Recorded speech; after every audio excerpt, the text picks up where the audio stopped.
Alright, so we're looking for some help here. We're still looking to try to fix this.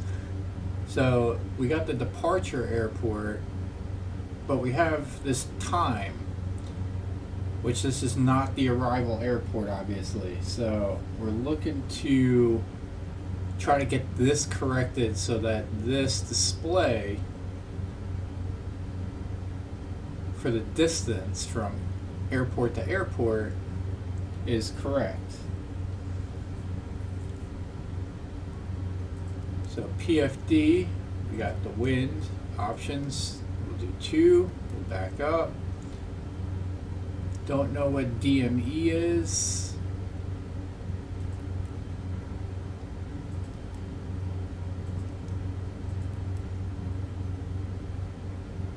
Ooh, time. How do you go to GPS? Is this it?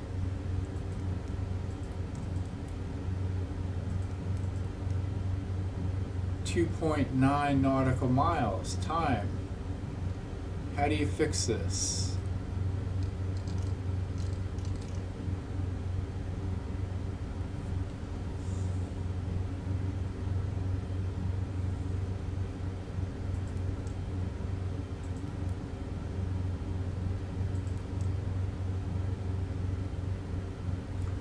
I like the 360.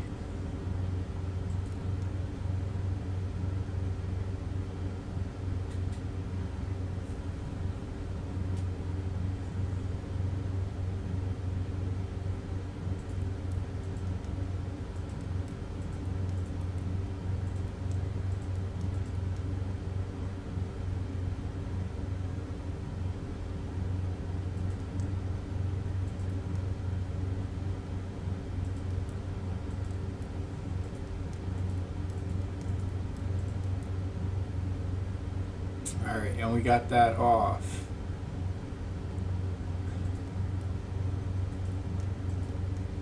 We got the terrain.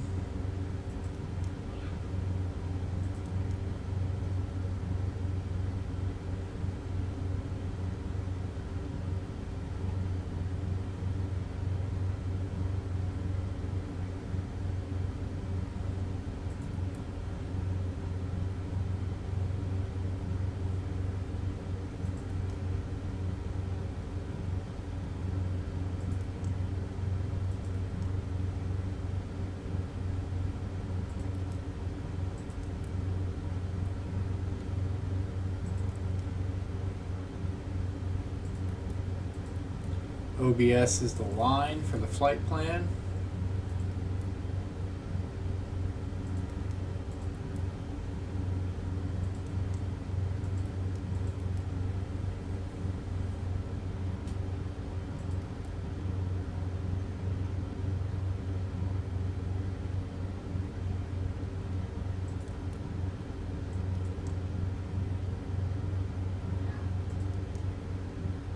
Standby on and altitude, VFR, code is the squawk code.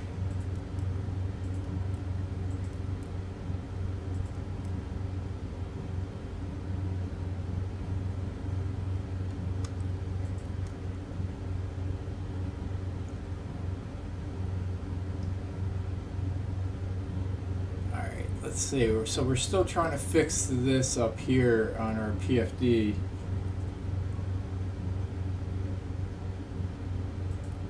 We have the flight plan in for KEZ, KFLG, but it's not showing up top. It has this time thing.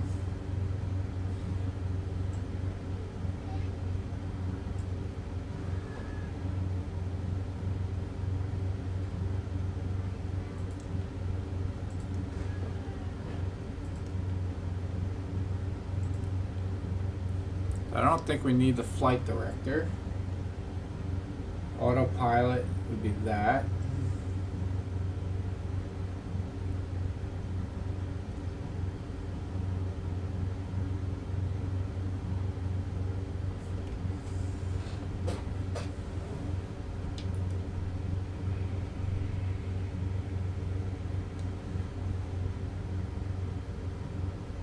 clear, cancel, remove.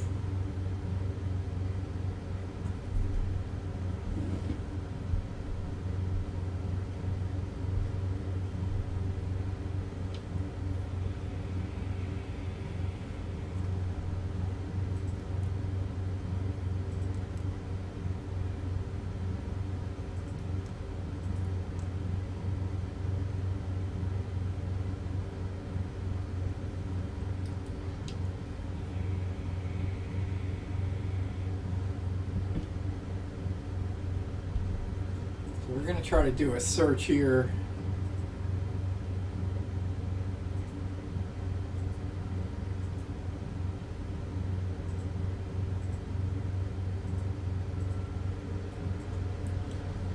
For departure, airport, time, G1000.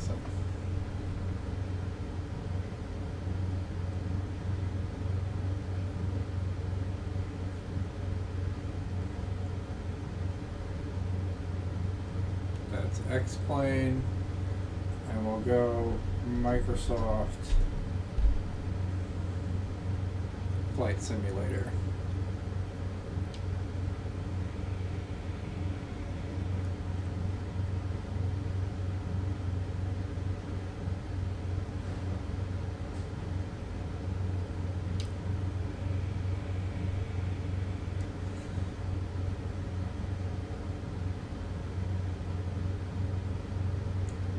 I think we're beyond basic functions at this point. So Bespoke Post, they just send you a cool box every month. Wow, this is good, awesome. And this thing is... Hello everyone. You'll notice, for example, that I have a distance as well as a bearing, and I also on the site have ground speed, desired track, and estimated time en route. Notice there's nothing here because we have not yet dialed in a flight plan or selected a destination. Now sets of these have a whole little rack of buttons on the left side as well as the right side. These are duplicated, so all the buttons that are on this side are the same as the buttons on this side. However, where it gets a little different is the buttons on the right are actually context sensitive to what's being displayed up on the screen. For example, if I press the menu button over here, I'm going to get this little menu that says PFD set up. If I press the menu over here, you're going to get a totally different menu that's going to appear for map setup. I'm going to go ahead and close both of those. We'll get to those in a little while. So the first thing we're going to take a look at is actually one of the most, not so excited versions, which is how to control your radio frequencies. Now on this aircraft, to us, it's going to be the one arrow button. On the big knob, this knob, which is over the big knob, is like the key that might see. So let's go ahead and play with our frequencies first, navigation radio. I'm going to use them and selected. I simply identifier Delta. This is Hartford VOR station. Now let's say I want to put a completely different frequency down here and dial the frequency, and I'm just going to press the swap button just like that. Now, if we're close enough to actually get the identifier, which we won't be able to because it's being blocked by a mountain right now, it'll actually appear right here. Now, if I want to go back up to the top one, just press the knob and whoosh, all set. That works the same way as it does over the communications radios as well. Airport here to go ahead and control me. Rotate this out another one. If you need to, you can actually left click and just hold on it. Left clicking and holding on it, sometimes it's easier to do, but it's going to be a little bit slower. So go all the way down to 1.5. So it's the same regardless of what side of our tech, what that is. Well, wait a minute here. Go ahead and drive around on the other one more time. Does not mean you're going to receive audio from that frequency. As a matter of fact, you won't unless it is nav1 or it is com1. If you want to actually be able to hear or transmit on a particular frequency, you have to come over to our audio panel, which is located here. COM2, we don't have a COM3. Over on this side, transmit on COM1. I wanted to check the MDB, I should say, the Morse code data from our audio button, and as well as auxiliary wireless radio tuning, ADF. Well, ADF is handled with me. We're going to mix it, which is interesting because we can actually tune that volume based on turning this one on and off. Now, let's say we wanted to dial in an ADF station. Now, I'm always going to be using this knob for the purposes of talking to it. Generally, the big knob here, this is flashing. That means it is, for this particular context, we're not going to worry about it too much. We can leave it as nav2, navigating on a dip, dial it in. Value. The whole our actual this one's been up where we can act till we got ourselves to a menu away. The type of radio we're going to be interested in looking at is going to be the transponder. So the transponder in this one couldn't be simpler. We simply come down here, which is XPDR, press that button once, and it's going to bring on all of our different options here. Basically, this is going to be the mode of standby, obviously, is going to be off. Altitude, this is critical. Most universally, always going to be an alt mode. Over on this side, you have control over your code. By pressing the VFR button in the United States, that's going to automatically set your transponder to 1200. If you want to go ahead and change that code, you can press the code button and dial in whatever code that you need to do. With my code, if you start typing a code and you made a mistake and you're like, oh God, what do I do? You can always press the back and you say, oh no, what have I done? You did it today. 1, 2, 3, 4. If you're asked to get out of this, just go over to the back button and bring us back to our main page. So that's going to take care of it as far as rates up. So let's go on the bottom, we have a whole set of solid situation is. The first one set is going to give you also the ability to turn on weather, assuming you have any weather visible. Next rad, by the way, is satellite weather. It is not weather radar. So if you had any extreme weather, it would actually start to show up on the screen. You can just press it again to shut it off if you don't need it. And of course, if you want to disable it completely, you can press the off button and get rid of it. I'm going to turn that one back on. Actually, like back to where we were, you can see this little chart down here. What you do is you come over to range and you can just zoom in and out just like that. Also notice that this particular option gives you the ability to push this button in, and if you do so, you get the world's smallest arrow. Now, instead of using this for zooming, you can now use this arrow to actually drive. We're like, just a few more. We have a lot of different options. Now, this one is brand new. This is synthetic vision, and we can now finally shut that off. If I press this button, you'll see this thing. This is syn terrain. Press it again. I'm going to press back. Keep in mind I'm on the ground. And now with fast path. What this basically says is we have a 3-knot crosswind coming from my right, and we have a 1-knot headwind hitting me in the face. Option 2 gives us a big old arrow that shows us the direction of the wind as well as the speed of wind, and it will also tell you the speed of the wind. And the next option is DME. One thing I want to warn you about DME, though, is if you remember earlier, this is where you're going to be getting your DME source from. If you want to change that, you have to come down to that and actually adjust this before you start going a little nutty down there at the bottom. Back to PFD. We go to DME, I'll press it, and that'll turn on a distance or bearing mode. We're also pressing 1. Now you're pressing bearing will bring up as well as with a point you into from F2. Press it one more time. On the right side, we have the ability to select my other bearing. So in this case, I've got my Hartford right over there. Bearings 8. Now you mind when you're making decisions for how you're going to be operating this aircraft. Let's go put everything. So I'm going to push over. Where you have an arc. I think it's a little easier with 3/6 mode because I'm lit.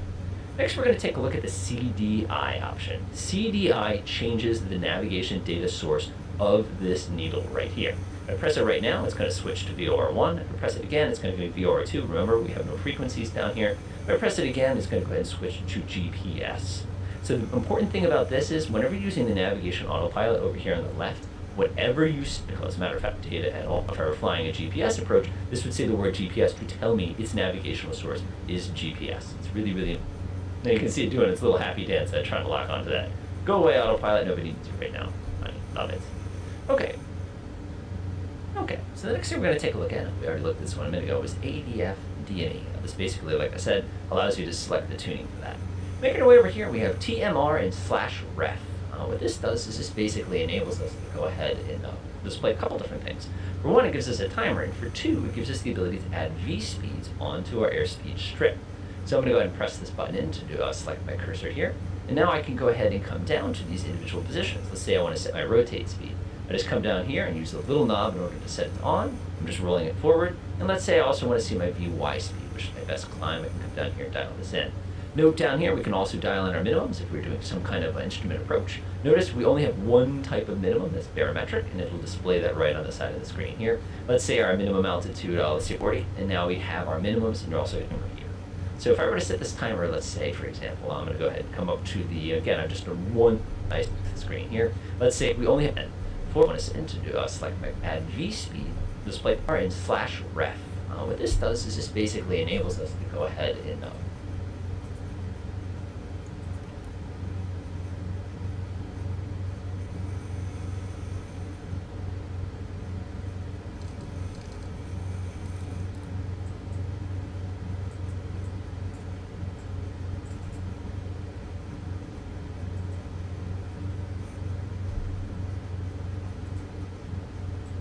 display a couple different things. For one, it gives us a timer, and for two, it gives us the ability to add V-speeds onto our airspeed strip. So I'm going to go ahead and press this button in to select my cursor here. And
And now I can go ahead and come down to these individual positions. Let's say I want to set my rotate speed. I just do my VY if we're doing that right on the side of the screen here. My feet, basically letting you know. Well, I'm going to go. All you're going to do is push in on this toggle select and call it cursor once. I'm sorry, press the enter key once. Now press toggle selection. And now you can go over and set this down. So now if I were to come over here and press start timer, I just come over here, press the enter accept button, and it starts counting itself down. Now on screen, you're not even going to know that you're getting a timer on this one. To the right of that, you have the nearest option. This is basically going to tell you where the nearest airports are currently located. Now I can scroll down very, very quickly like this. Again, I'm using the big one right here. And it also gives you all the handy-dandy frequencies and available runways and everything like that, pretty much all down here. To get rid of this display, of course, you can just press the nearest button and get rid of it.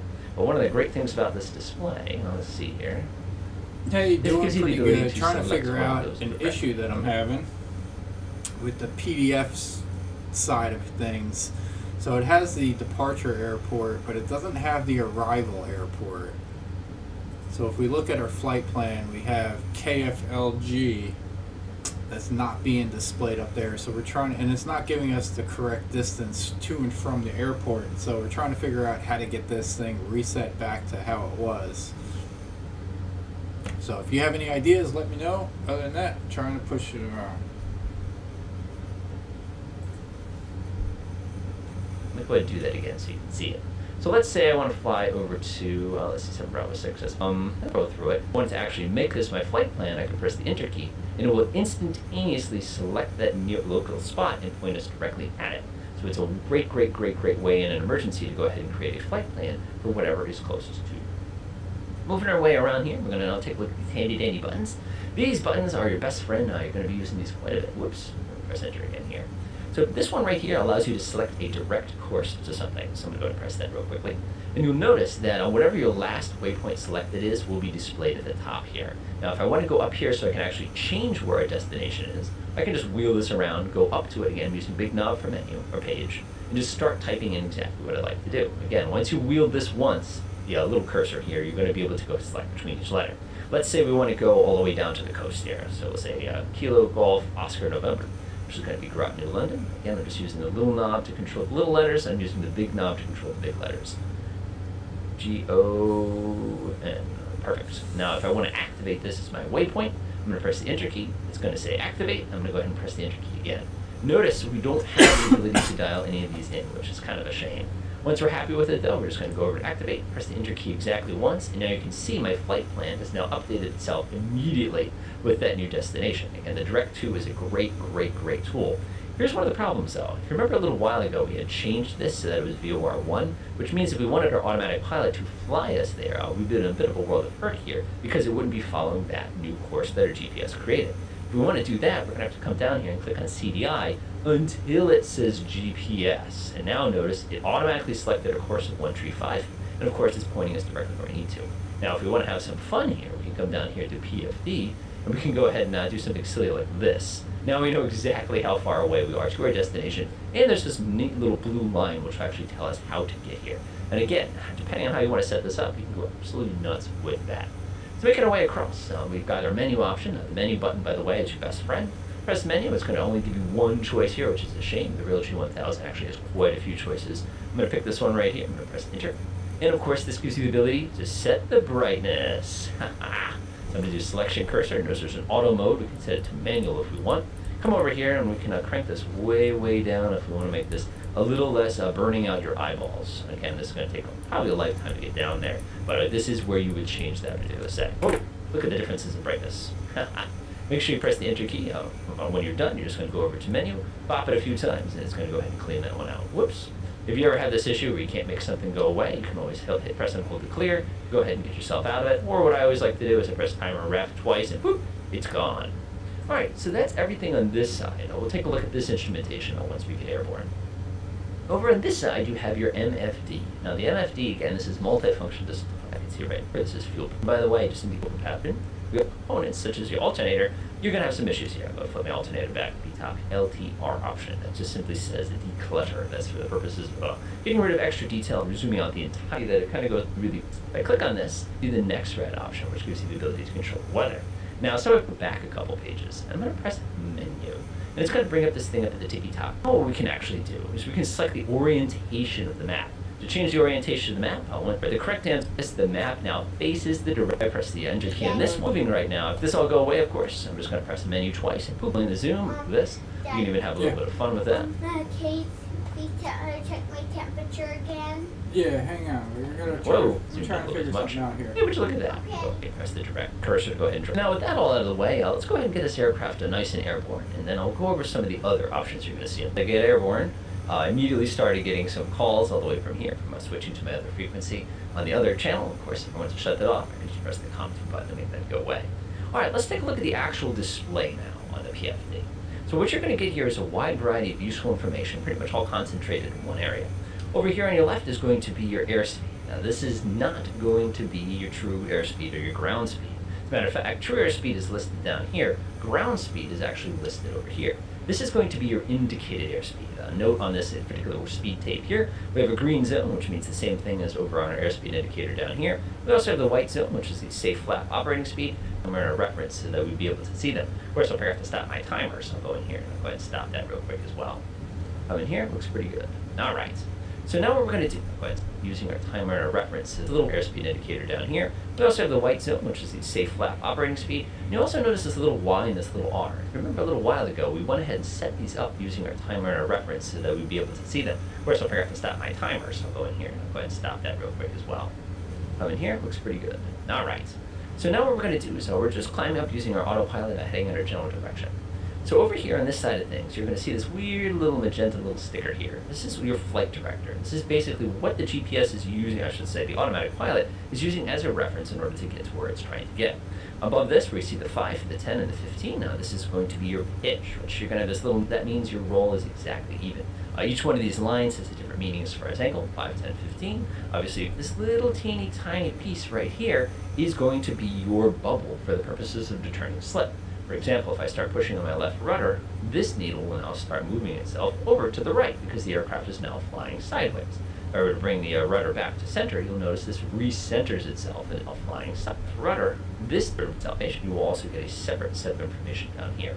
On the far right side, we have our current altitude. As you can see, altitude at the top, you have your selected vertical speed. And you can see we're heading roughly southeast. You can see Nation Mountain knob. Notice as soon as I leveled off, it's going to flash and tell us this is what our selected altitude is. Also note that we have our options, a little bit of altitude, and we're starting to pick up some speed now that we've gotten to a nice safe cruise altitude. Now is a good time to go ahead and take a look at some of the other options that we have for making more complicated flight plans with this particular tool. So let's say, for example, we wanted to go ahead and take the grand tour here. I want to take a look at my current flight plan. Simply come down here where the flight plan button is and press it once. Notice you have 2 flight plan buttons. You have one on that side and you have one on this side. This one is going to give you a preview of the whole flight plan. This one's going to give you a little teeny tiny menu. It does not matter which one of the 2 flight plans you want to go to war with here. No, they're exactly going to be the same.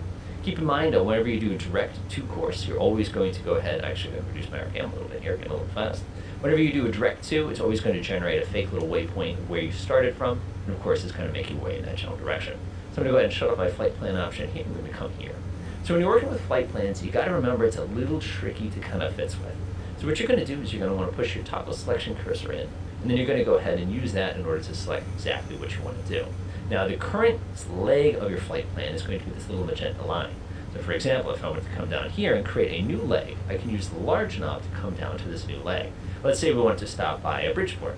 So instead of using the large knob here, I'll use the little knob and just come in here and type it in directly. Now the nice thing with some aircraft, you actually can go in here and manually dial these commands in rather than having to sit here and wheel this little knob. Of course, in the real plane, trying to wheel this little knob is quite a project whenever you have very, very strong turbulence. And a lot of times these displays have a bezel where you can actually grab it with your finger. All right, KBDR, that's Igor Sikorsky, that's Bridgeport. I'm going to go press the Enter key. And now you can see we have a brand new waypoint added onto our flight plan. So now if I were to come over here and actually zoom out a little bit, you can see that my flight plan has a new leg. By the way, the leg you're flying on is always going to be magenta. The leg that you have in the future, or that you've already passed, is going to be white. Now let's say we want to go from BDR and we want to go up to Bradley. Why not? I can come down here and navigate all the way to the bottom one more time. And I could go ahead and dial again. This was one little knob. And we're going to go say we'll go to BD and Bridgeport, Bradley. You can see now we have a we want to go ahead and get rid of BDR. We come to BDR, we press the clear button. normally, and that would go ahead and eliminate it, and you can see, poof, it is gone. And now that is no longer one of our appropriate legs here. You can do yourself flight plan issues like one. See, we have all these like wonderful little options, kind of a shame, but we'll deal with it. They just go to this part of my flight ability to select it. But also notice we've got all of the context of what you're doing. Notice you can cancel it by coming in here and not a perfect tool. So again, we'll go ahead and take a look here. I'll go grab a direct. And now notice, because I reselected it, it gives me the ability to do the direct. Press the direct button. Now the aircraft is turning itself, flying in. Okay, so the next thing we're going to take a look at is how to select an approach into a certain airport. Let's say we want to fly an ILS approach into our current airport that we're flying into. We can actually dial the ILS approach in waypoint by waypoint, but let's keep it simple. So I'm going to come down here with the proc button. Notice, like I said, there's a different context depending on which one of the screens you use. If I press this proc button, you're going to get this one. Press this proc button, we're going to get this one. It does not matter, they're both connected to each other. So let's go ahead and say I want to select an approach. And we can go ahead and select our approach by coming up to here. I'm just going to use one small knob, and you can pick the one you want. I'm a fan of ILS 6. I don't know, it's the one I always think of whenever I think of this airport. I'm going to press enter. Now if I want to change what transition I'm on, I can just go one small selection cursor, this one go away. Now I can change my page. Let's say instead of Penna, I want to use a Penna, because that's the only one I have to choose from. If I want to, I can come down here and go ahead and select my minimums. Let's say here, we'll go, notice we cannot select our minimums in this version. If you want to select your minimums, you have to set it down here. Be careful. Like I said, these are little tiny things you gotta watch out for. It will give you this beautiful little sequence at the bottom. Now this is something you have to watch out for, and you're gonna notice this, and that's the fact that our sequence here can be loaded or it can be activated. Loading simply puts on the end of your flight plan. Activating makes it a new thing. So I'm gonna actually press activate here. And you can see it instantaneously activated our handy dandy flight plan. Let's go ahead and zoom in a little bit so you can see it.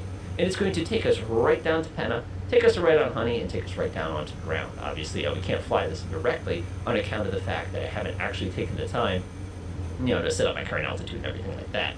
It is worth noting, however, that whenever you set up an ILS approach, your radio system will automatically, usually, again, if you set this up in Flight Simulator before you jumped into the actual game itself, it'll actually be ready to be swapped automatically.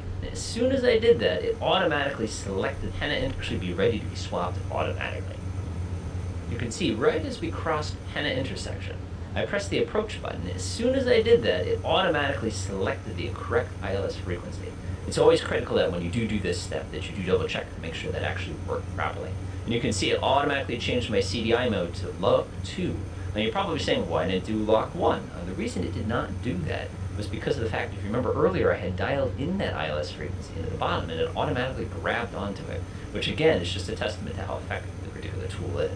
Now the next thing we want to take a look at is, now that we are in an ILS approach, a couple new things have appeared. The first one we have is this little diamond right downwards in a approach. I'm going to go down to timer and ref. I'm going to go, it's done the thing, it's on to.